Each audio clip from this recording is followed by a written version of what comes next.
પ્રથમ સરસ. તો મુસલ ચૌહાણ બાબરી પ્રાથમિક શાળા, તાલુકો વાવ, જિલ્લો વાવ, થરાદ. મારું ઇનોવેશન છે કે ડાબેરી બાળકો જ્યારે લેખનમાં ભૂલો કરતા હોય, ખાસ નિશ્ચિત અક્ષરોમાં, તો એ લિપિ દોષ ટાળવા માટે આપણે શું કરવું જોઈએ? તો આપણે જોઈ શકીએ છીએ કે જગત જમણેરી માટે નિર્માણ થયું. સર્વે એમ કહે છે કે 90% લોકો જમણેરી, તો 10% ડાબેરી માટે શું? પણ સંવિધાન એમ કહે છે કે એક બાળક લાખે હોય, એક દિવ્યાંગ હોય, તો એના માટે આપણે અલાયદી સુવિધાઓ, અલાયદું શૌચાલય એમ કરીએ.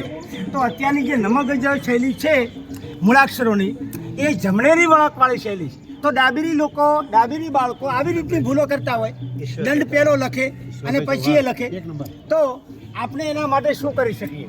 તો મેં એક અલાયદી શ્રેણી બનાવી કે આપણા જિલ્લા મૂળાક્ષરો હતા સાહેબ, એમાંથી આ બધા જમણેરી, તો એ જમણેરીને થોડા સાઇડલાઇન કરી અને ડાબેરી જે અક્ષરો હતા એને પ્રાધાન્ય આપ્યું. અને પ્રારંભિક કક્ષાએ જ્યારે એફએસમાં બાળકો હોય ત્યારે આવી લિપિ દોષ કરતા હોય, તો એમને આપણે નમગજ જે સંપૂર્ણ ચારેય અક્ષરો જમણેરી વળાંકવાળા છે, તો એની જગ્યાએ ડાબેરી વળાંકવાળા અક્ષરો લીધા, કડદવ, છઠ્ઠલબ અને ગતવ, અફ. અને એનાથી જોકે શબ્દો પણ સારા પ્રમાણમાં બને છે. તો એનાથી આપણે અધ્યાપન કાર્ય કરાવીએ તો લિપિ દોષો ટાળી શકાય છે. તો આ ઇનોવેશન છે ઉપર સુધી જાય. અને આવી રીતે આલ્ફાબેટ ABCDમાં પણ ડાબેરી જમણેરીના આપણે તમે વિભાજન કરી અને એવી રીતે અધ્યાપન કાર્ય કરાવો, તો જે બાળકો શરૂઆતની કક્ષાએ લેખન ભૂલો કરતા હોય, એ લેખન ભૂલો ટાળી શકાય. તો આવી રીતે ડાબેરી બાળકો હોય તો ડાબેરી મૂળાક્ષરોથી અધ્યાપન કાર્ય કરાવવું જોઈએ. અને જમણેરી તો આપણી શૈલી છે જ, નમગજ ચારેય અક્ષરો જમણેરી. મેં એ પણ તારણ કાર્ય કર્યું કે નમગજ વરસ શબ્દમાં તમે જુઓ તો 8 અક્ષરોમાં એક જ ડાબેરી અક્ષર છે, એક જ ડાબેરી અક્ષર. એટલે આપણે ત્યાં અન્યાય કરી રહ્યા છે. પ્રવીણાબેન આવો, મારા સ્ટોલમાં આપનું સ્વાગત છે. તમે જમણેરી છો ડાબેરી? પહેલાં તો જમણેરી. તો ડાબેરી માટે આ એક નવાચાર છે મારો. તમે પણ વર્ગમાં જઈ અને આવી રીતે કરતા રહેજો. આ મારું ઇનોવેશન છે. આ ચોપાનિયું એનો પણ અભ્યાસ કરજો. અને આવી રીતે ડાબેરી બાળકો હોય તો અલાયદી મૂળાક્ષર શ્રેણી બનાવે.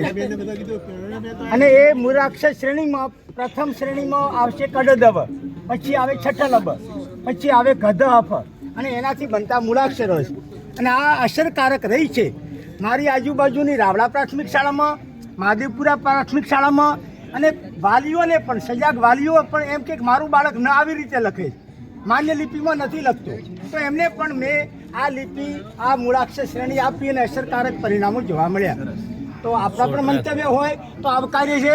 અને આવી રીતનું મારું આજનું આ ઇનોવેશન હતું. આપ સૌનો આભાર. કોઈ હોય તો વિશેષ વાત કહેતા રહેજો. આવકાર્ય છે.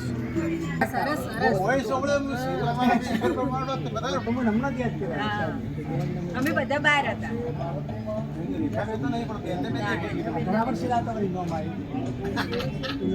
વર્ષે પહેલા કરેલું, 14-15માં કરેલું.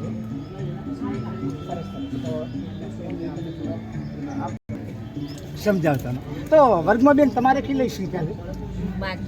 તમે તો અપર ક્લાસમાં, તો તમારી શાળામાં કેટલો ડાબા? 10-12 તો છે. કારણ કે આપણું જગતનો સર્વે એમ કહે છે કે 12% ડાબેરી લોકો હોય.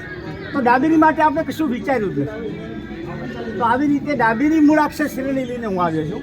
તમે વર્ગમાં અને શાળામાં એનો અમલ કરશો તો ચોક્કસ એને પરિણામ મળશે. ઉચ્ચારમાં તો જોકે કોઈ ભૂલ નહીં. ડાબેરી વળાંકવાળો હોય કે જમણેરી વળાંકવાળા હોય, ઉચ્ચારમાં તો એ ક બોલવાનું, ન બોલવાનું, ન બોલવાનું. પણ લખતી વખત ચોક્કસ લેખન ભૂલ કરે, તો એ લેખન ભૂલ માટે કોઈ બાળક આવી રીતે નને આવી રીતે લખે, તો તમે એને શું કરો? પેલું પૂછો કે તું જમણેરી કે ડાબેરી? ચોક્કસ ડાબેરી નીકળશે. તો ડાબેરી માટે નમગજ અપાય જ નહીં, નમગજને સાઈડ લાઈન કરો. તો એમના માટે ડાબેરી મૂળાક્ષરો અલગ તારવ્યા, કડદવ, છઠ્ઠલબ. અને એનાથી આપણે આવી રીતે જે મૂળાક્ષર જ્ઞાન, મૂળાક્ષર ઓળખ અને મૂળાક્ષર સમજ થાય, તો બાળકો નિશ્ચિત પ્રકારના મૂળાક્ષરોમાં નિશ્ચિત પ્રકારની ભૂલો કરતા ટાળી શકાય છે. અહીં તમે જોઈ શકશો કે કેવી કેવી ભૂલો હોય. ડાબેરી બાળકને, પ્રવીણાબેન, ડાબેરી બાળકને નમ લખાવીએ તો એ આવી રીતે લખે. તો આવી શાળામાં ડાબેરી બાળક હોય અને આવી ભૂલો કરતા હોય, તો તમે આવી રીતે આ નવાચાર તમારા